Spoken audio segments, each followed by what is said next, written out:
Hello दोस्तों, मैं हूं उदय रंजन और आज मैं एक वीडियो आपके सामने लेके आया हूं। और इस शुरुआती वीडियो में मैं आपका स्वागत करता हूं। तो देखिए, आज हम लोग, जैसा कि आपने थंबनेल में देखा होगा, कि हम लोग आज आलोक इंडस्ट्रीज़ के बारे में पढ़ने जा रहे हैं और इसका सारा एनालिसिस ए टू जेड हम लोग करने वाले हैं। क्या न्यूज़ आया है और कितना इंपॉर्टेंट न्यूज़ है वो, उसको हम लोग देखते हैं। और ये क्यों बढ़ रहा है हम आपको ये भी बता देंगे।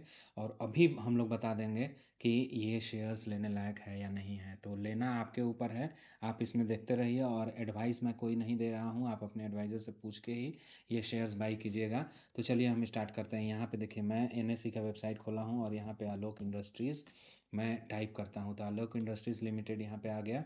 तो देखिए, आज का है ये न्यूज़ 22.75 पे है इसका प्राइस, और 2.10 रुपये बढ़ा है, 10.17%। यहाँ पे आप देख सकते हैं ये जो पॉइंट है, 10.17% यहाँ पे आज आज सिर्फ एक दिन में 10.17% बढ़ा है। तो चलिए देखिए, प्रीवियस क्लोज 20.65 पे था, ओपन हुआ है आज 21 पे, और हाई मारा है इसने 23.40 रुपये का। अभी भी ये कम पे ही है, 22.75 है, लेकिन हाई आज का इसका गया था 23.40। देखिए, आज ये 10.7% क्यों बढ़ा है, सबसे मेन रीज़न हम लोग को खोजना यही है कि आखिर ये बढ़ क्यों रहा है। ठीक है, चलिए आपको मैं सबसे यहाँ पे, ये तो आप देखना जानते हैं, मैं जहाँ समझ के चल रहा हूँ कि आप लोग मेरी वीडियो अगर देखते हैं तो ये इतना ध्यान में है कि वॉल्यूम क्या है और ट्रेडेड वैल्यूज़ सब क्या है। और देखिए, सबसे बड़ी बात है यहाँ पे डेली वोलेटिलिटी। डेली वोलेटिलिटी कितनी है, मैं हमेशा वोलेटिलिटी के ऊपर फोकस करता हूँ क्योंकि इसी से इसका प्राइस डिटरमाइन होता है। डेली वोलेटिलिटी है 3.8, मतलब 3 रुपये का इधर उधर ऊपर नीचे ये जा सकता है। एनुअलाइज्ड वोलेटिलिटी मतलब 60%, 60 रुपये इधर उधर ऊपर नीचे ये कर सकता है। ठीक है, उसी हिसाब से हम लोग यहाँ पे सिक्योरिटी वेर मार्जिन हम लोग निकालते हैं, वेरिएंस। देखिए, सिक्योरिटी वेरिएंस यहाँ पे जो लिखा हुआ है, सिक्योरिटी वेरिएंस हम लोग देखते हैं। तो सिक्योरिटी वेरिएंस इसका 21.70 है, मतलब ये वैरी कर सकता है, ऊपर 21.70, नीचे 21.70 तक ये वैरी कर सकता है। ये देखिए, वैल्यू एट रिस्क परसेंटेज पे है, ठीक ना, ये परसेंटेज में दिया हुआ है। वायर मार्जिन 21.70 है, तो इससे हम लोग को ज़्यादा मतलब नहीं है, लेकिन मैं आपको बता देता हूँ कि ये वेरिएंस इसका जितना हम लोग के फेवर में रहेगा उतना ज़्यादा हमारे लिए अच्छा है। चलिए मैं आपको अभी बताता हूँ कि इसका न्यूज़ क्या आया था। चलिए, ये तो हो गया हमारा आलोक इंडस्ट्रीज़ का। चलिए, आलोक इंडस्ट्रीज़ का हम लोग सबसे पहले न्यूज़ देखेंगे।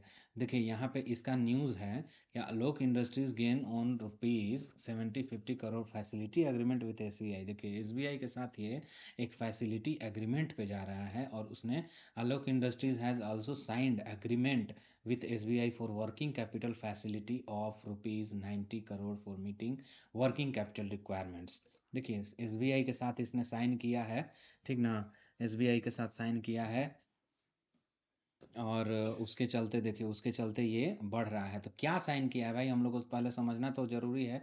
आखिर ये क्या साइन किया, सबसे बड़ी बात यहाँ पे लिखी हुई है, देख लीजिए आप लोग। मैं आपको दिखा देता हूँ, एज पर रेगुलेटरी। देखिए, यहाँ मैं आपको पढ़ के बता, as per regulatory filing Alok industries has enter into facility agreement with SBI for a term loan of ₹1750 for repayment of existing loans from banks as a part of financial restructuring. देखिए, ये restructuring करने वाला है, अपने finance को restructure कर रहा है, अपने फाइनेंशियल जितनी भी चीज़ें हैं वो फाइनेंशियल रीस्ट्रक्चरिंग के लिए ये 1750 करोड़ रुपए ये ले रहा है एसबीआई से, और उससे ये टर्म लोन ले रहा है, और उससे ये पेमेंट करेगा जो भी बचे हुए हैं एग्जिस्टिंग लोन जो है उसके ऊपर, उसको पूरा करने के लिए ये उसका यूज़ करेगा 1750 करोड़। तो जिस दिन 1750 करोड़ मिलेगा उस दिन ये जाएगा ऊपर, और भी ज़्यादा ऊपर जाएगा। It is also signed an agreement with SBI for working capital facility. इसके पास वर्किंग कैपिटल के लिए उतना ज़्यादा पैसा नहीं है।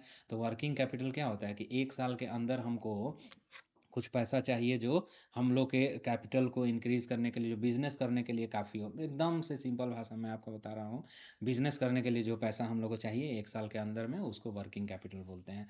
ठीक है, तो वो 90 करोड़ रुपये उससे भी ले रहा है, for meeting it's working capital requirement. Working capital requirement को मीट करने के लिए ले रहा है। चलिए, इतना आप समझ गए। ये कब का है, as of 9:50 AM the stock was trading at 20.45। तो देखिए, आप देख सकते हैं कि ये न्यूज़ कब का है, दिसंबर 7 2023 10 AM का, ठीक ना।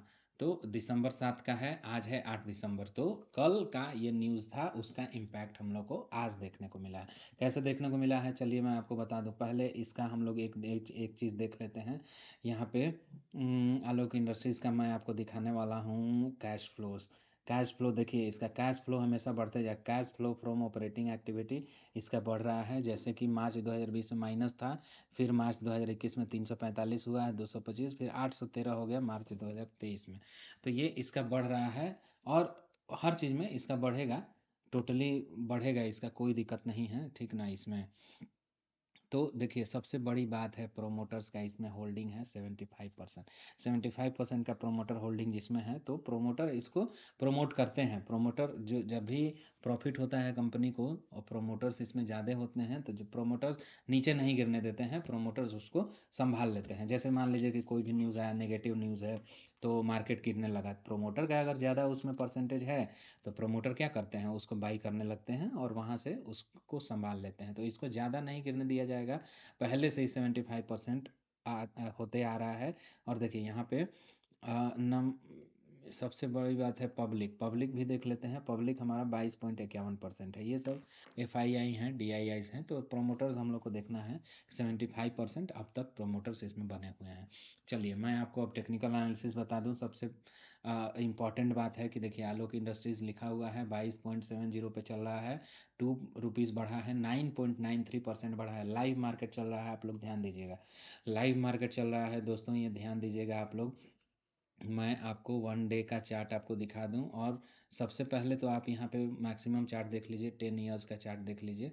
10 ईयर्स का चार्ट अभी देखिए 2020 है, 2019 यहाँ पे आप लोग देख सकते हैं, 2014 नीचे नीचे सबसे नीचे है, 2014, 2015, 16, 17, 18, 19, 20, 21, 22, 23, 24, 23 तक अभी हम लोग का चार्ट यहाँ पे बना हुआ है। देखिए, जब भी मार्केट ने ऐसा इंक्रीजिंग प्लस फिर माइनस फिर प्लस फिर माइनस, जब जब भी ऐसा इंक्रीजिंग इसने इंडिकेशन दिया है, तब ये ज़्यादा इंक्रीज़ हुआ है। देखिए यहाँ पे अभी इंक्रीज़ हो रहा है ना, तो ये हमको लग रहा है कि अभी इसका टारगेट 36 तक जाएगा, एकदम 36-40 रुपए तक इसका टारगेट मुझे पता चल रहा है यहाँ पे कि जाएगा। अब बाई नहीं करना है, बाई करना है, ये आप लोग के ऊपर है, आप लोग अपने एडवाइज़र से पूछ लीजिए, लेकिन मेरा ये व्यू है इस पर कि ये ऊपर तक और भी जाएगा। कम से कम अभी 1 महीना के अंदर इसका प्राइस 28 रुपये के आसपास में हो जाएगा। चलिए मैं आपको 5 मिनट का यहाँ पे चार्ट दिखाता हूँ। इंट्राडे ट्रेडर जो होते हैं वो तो इसमें अभी इंट्राडे इसमें तो करने लायक नहीं है। अगर इन्वेस्टमेंट के पर्पज़ से आप देखते हैं तो इसको आप देख सकते हैं। ठीक है, मैं आपको पहले लगाता हूँ MACD, जो यहाँ पे MACD लग गया। चलिए MACD क्या बता रहा है भाई, यहाँ पे अगर हम लोग देखें तो देखिए, जब भी ये ब्लू लाइन नीचे की तरफ होती है, इसका मतलब सेल इंडिकेट करता है। ये तो मैं 5 मिनट का चार्ट लगाया, 15 मिनट्स का चार्ट सबसे एक्यूरेट होता है। तो 15 मिनट्स के चार्ट पे हम लोग देखते हैं। देखिए यहाँ पे जब भी है ये वाला, यहाँ ये पॉइंट जो है नीचे वाला MACD में, तो MACD में लाइन जब हम लोग यहाँ से देखते हैं, तो देखिए अभी अभी हमारा ब्लू लाइन जो नीचे है, मतलब अभी सेलिंग बता रहा है इसमें, लेकिन वो सेलिंग क्या है, वो सेलिंग नॉमिनल होगा और कुछ देर के बाद में वो और भी पॉजिटिव हो जाएगा। ठीक है, मेरे तरफ से इसका पॉजिटिव व्यू है। चलिए MACD तो हमारा अभी नेगेटिव बता रहा है, और मैं लगाता हूँ RSI, relative strength index. Relative strength क्या बता रहा है भाई, उसको भी देख ले। रिलेटिव स्ट्रेंथ हमारा ठीक है, 15 मिनट के चार्ट पे ठीक है, लेकिन लॉन्ग टर्म का अगर आपको देखना है, 1 डे का चार्ट अगर हम लोग देखते हैं, तो 1 डे के चार्ट पे हमारा जो MACD है वो ब्लू लाइन क्रॉस कर गया है ऊपर की तरफ, और जो RSI है वो ओवर वैल्यूड बता रहा है। ठीक है, RSI 70 से ऊपर है, इसका मतलब ओवर वैल्यूड है। लेकिन हमारा जो MACD है वो ब्लू लाइन ऊपर की तरफ दिखा रहा है, मतलब और भी ज़्यादा पॉजिटिव है ये लॉन्ग टर्म के लिए। ठीक है, शॉर्ट टर्म के लिए तो ये माइनस बता रहा था, लेकिन लॉन्ग टर्म व्यू है यहाँ पे पॉजिटिव बता रहा है। RSI हमारा ओवर वैल्यूड है, लेकिन अभी कुछ दिन इसमें रुकना है, रुकना अच्छा है, लेकिन जो ब्लू लाइन क्रॉस किया है ये ऊपर जाने का यहाँ पे इंडिकेशन दे रहा है। तो MACD सबसे, और भी एक हम लोग लगा देते हैं EMA क्रॉस। EMA क्रॉस क्या बता रहा है भाई, यहाँ पे हम लोग देखते हैं EMA क्रॉस में। जो रेड लाइन है वो ऊपर की तरफ है, ये जो रेड लाइन है वो ऊपर की तरफ है, तो इसका मतलब यहाँ पे बाइंग अपॉर्चुनिटी है। तो देखिए दो इंडिकेटर जो मेन इंडिकेटर है वो हमारा पॉजिटिव बता रहे हैं, एक इंडिकेटर अभी रुकने को बोल रहा है। ये पॉजिटिव तो है ही RSI, लेकिन अभी ओवर वैल्यूड है तो रुकने को बता रहा है। तो अभी इसमें दो इंडिकेटर्स पॉजिटिव हैं, एक इंडिकेटर मेरा नॉर्मल है, तो इसका मतलब इसमें जो व्यू आता है वो पॉजिटिव व्यू आ रहा है। चलिए ठीक है, ये तो हमारा टेक्निकल एनालिसिस हो गया। देखिए और भी हैं, इसमें बहुत सारे हम लोग इंडिकेटर लगा के देख सकते हैं, लेकिन मेरा जो फेवरेट है यही तीन है। और इसी पे वॉल्यूम की बात है, यहाँ पे वॉल्यूम जो 20 देख रहे हैं तो वॉल्यूम भी बढ़ रहा है, मतलब RSI बढ़ने के साथ साथ वॉल्यूम भी बढ़ रहा है, तो ये बहुत ही ज़्यादा पॉजिटिव माना जाता है। तो चलिए इसका मतलब आलोक इंडस्ट्रीज़ का हम लोग चार्ट देखते हैं, तो बहुत ही मतलब मुझे तो पॉजिटिव लग रहा है अभी के लिए। और देखिए आज ये 10% बढ़ा है, 10.17%, तो ये पॉजिटिव है। और यहाँ से अगर कोई भी इसको लेना चाहता है तो उसको एडवाइस अपना लेके और किसी से एडवाइज़र से अपने पूछ के और इसको आप लोग बाई कर सकते हैं। तो ये रहा भाइयों आलोक इंडस्ट्रीज़ का सारा न्यूज़। सबसे बड़ा न्यूज़ यही था कि आलोक इंडस्ट्रीज़ साइन किया है इसने 1750 करोड़ फैसिलिटी अग्रीमेंट SBI के साथ। तो ये सबसे बड़ा है, इसी का इम्पैक्ट है जो आलोक इंडस्ट्रीज इतना बढ़ते जा रहा है। चलिए इजाज़त दीजिए भाइयों, okay, thank you so much, bye bye.